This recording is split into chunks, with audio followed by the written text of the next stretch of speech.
सब गोपियों को बुलाया। अच्छा, ये रास क्यों रचाई भगवान ने? बताओ जरा,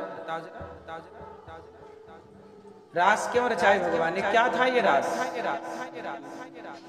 क्यों मैया आप बताओ, कौन सी लीला है ये? रास में हुआ क्या था? रास लीला तो है, पर रास में क्या हुआ था? आजकल रास का मतलब ना लोग गलत निकाल लेते हैं। एक बॉलीवुड ने, देखो बॉलीवुड ने हर जगह उंगली घुसाई है।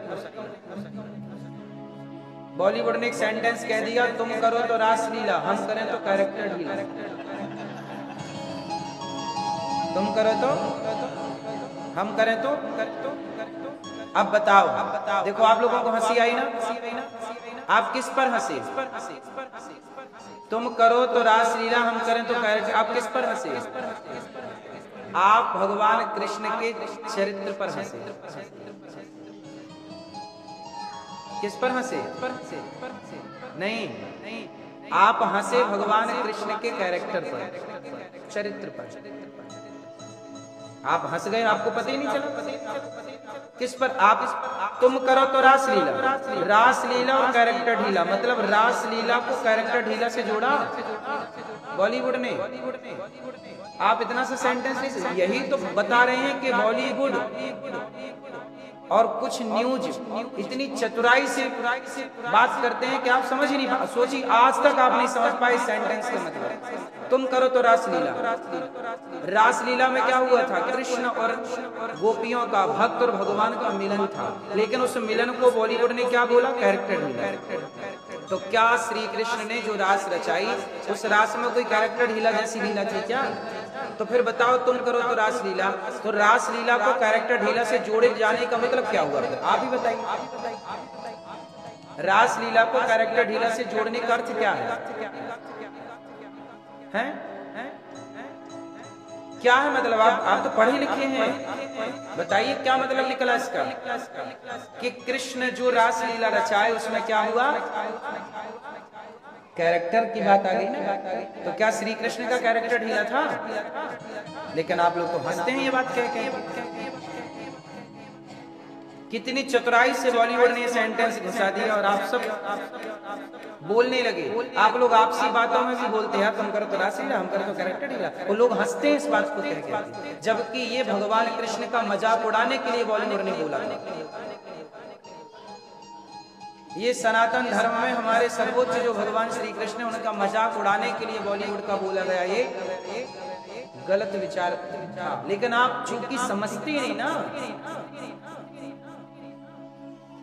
कैरेक्टर ढीला और रासलीला को क्यों जोड़ा गया?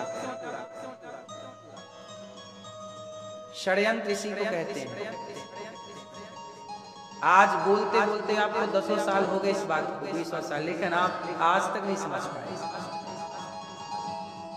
चलो अब हम बताते हैं कि रासलीला का मतलब क्या है। जब रासलीला हुई भगवान श्री कृष्ण की, तो उस रासलीला में क्या हुआ कि रासलीला में कामदेव ने कहा, एक बार कामदेव जी को बड़ा घमंड आ गया कि हम बहुत बड़े हैं, हमने सबको हरा दिया। कामदेव ने किसको हरा दिया? कामदेव ने नारद जी को हरा दिया, शंकर जी को हरा दिया। तो कामदेव को घमंड आ गया कि मैं सबसे बड़ा। तो नारद जी बोले कि चलो एक बार भगवान कृष्ण को हरा के दिखाओ। वो वृंदावन में कृष्ण रहते हैं, यदि वो हार गए तो हम जान जाएंगे कि तुम सबसे बड़े। तो कामदेव आया भगवान कृष्ण के पास, प्रभु आप हमसे युद्ध करेंगे? कामदेव बोला ठीक। भगवान कृष्ण बोले कर।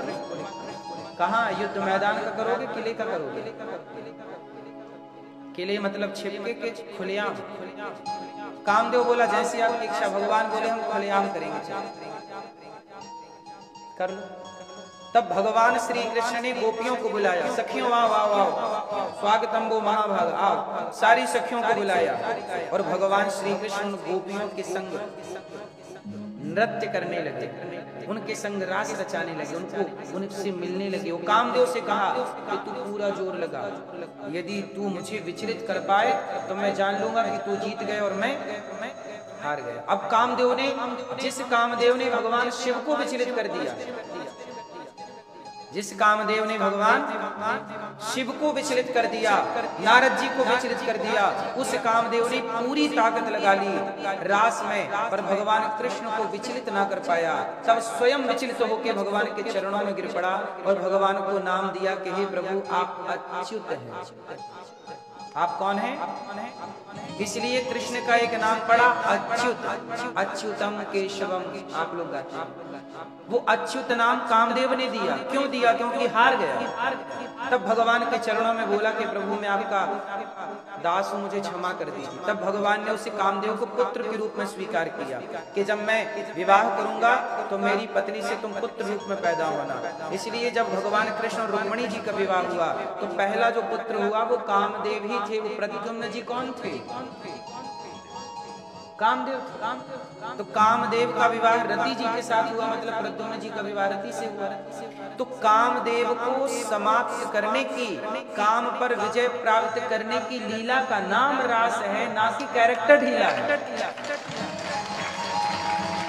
अब इन बातों को बॉलीवुड कैसे जाने? उसे तो बोलना है। और सनातनी लोग फिर सुन के मजाक करते हैं अपने भगवान। इसलिए कहते हैं अब हुआ तो यही देखो ना। अब इन गहरी बातों को समझाने के लिए कोई संत ही तो चाहिए। हमने समझाया, आपको समझ में आ गया। अब हुआ क्या कि इन संतों को बदनाम कर दिया जाए ताकि युवा सच सुने ही ना, ताकि झूठ ही झूठ चलता रहे दुनिया में। यही तो षड्यंत्र है बॉलीवुड और कुछ मीडिया का। और यही षड्यंत्र तो आप सब समझ नहीं पा रहे हैं। इसलिए तो हमारा यूथ, हमारा युवा सनातन धर्म से हट गया, पश्चिमी सभ्यता की तरफ बढ़ गया। क्योंकि उनका काम ही यही था युवाओं को भड़का देना, युवाओं को भड़का देना, पिक्चरें बना बना के भगवान कृष्ण पर गलत टिप्पणियां कर करके। अब एक बात बताइए, जब भगवान कृष्ण गोपियों के संग रास रचाए तो उस रास में शंकर जी भी आए। कौन आया? शंकर जी आए। एक दिन वो भोले भंडारी बन करके ब्रज नारी वृंदावन। कौन आ गया? शंकर जी बोले पार्वती जी से हमें ऐसा सजा दो कि हम भी गोपी बन जाए और हम भी उस रास में। पार्वती जी ने मना किया कि वहां कोई पुरुष नहीं जा सकता। तो शंकर जी बोले हमें गोपी बना दो। अब मुझे आप लोग ये बताइए कि उस रास में जाने के लिए शंकर जी मचल रहे हैं, तो जिस रास में जाने के लिए श्री जी मचल रहे हो, तो क्या उस रास में कोई कैरेक्टर ढीला जैसा काम चल रहा है कि शंकर जी फिर क्यों जा रहे हैं वहां? शंकर जी तो आखिरी में कामदेव को उन्होंने जला दिया था ना। शंकर जी ने कामदेव को क्या किया? कामदेव को जला दिया भगवान शिव ने। कामदेव को जला देने वाले शंकर जी भी कह रहे हैं कि हे कृष्ण हमें अपनी रास में सम्मिलित करनी है। अब बताइए, जो रास में शंकर जी पहुंच रहे हो, देवता पहुंच रहे हो, हनुमान जी गोपी बन के पहुंचे हो, नारद जी गोपी बनकर पहुंचे हो, क्या वो रास लीला कैरेक्टर ढीला की लीला हो सकती है? ये सोचना, ये कहना भी सनातनियों के लिए पाप नहीं है क्या? बोलो मेरी माँ। लेकिन लोग मजाक उड़ाते हैं, तुम करो तो रास लीला, हम करो तो कैरेक्टर ढीला, और लोग इस पर खूब हंसते हैं। समझाओ इन सनातनियों के भैया तुम बोल क्या रहे हो, किसके बारे में बोल रहे हो?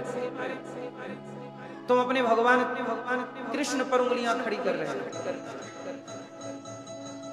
जब संतों पर आप उंगलियां खड़ी करने लग जाएंगे तो एक दिन ये उंगली आपकी भगवान पर खड़ी हो ही जाएगी, क्योंकि भगवान के बारे में सही अर्थ करने वाले संत ही तो हैं। भगवान के बारे में समझाने वाले संत ही तो हैं। और आप जब संतों को हटा देंगे रास्ते से, तो फिर भगवान पे उंगली खड़ी करना कौन सी बड़ी बात है? उंगलियां तो भगवान पे खड़ी होती हैं, वो तो संत लोग ढाल बन के खड़े हो जाते हैं कि नहीं तुम जो सोच रहे हो। जो कितने लोगों ने रामचरितमानस जला दिया, आपने सुना? कुछ लोगों ने क्या किया रामचरितमानस को? अब पूछो कि तुमने रामचरितमानस पढ़ी भी है? अब कुछ लोग कहते हैं कि भगवान कृष्ण ने गोपियों के कपड़े चुराए, वो गलत किया। कल ही एक भाई साहब कह रहे थे कि नहीं वो तो कपड़े चुराना गलत था। अब तुमने सत्संग किया नहीं तो तुम्हें गलत लग रहा है। उंगलियां तो लोग भगवान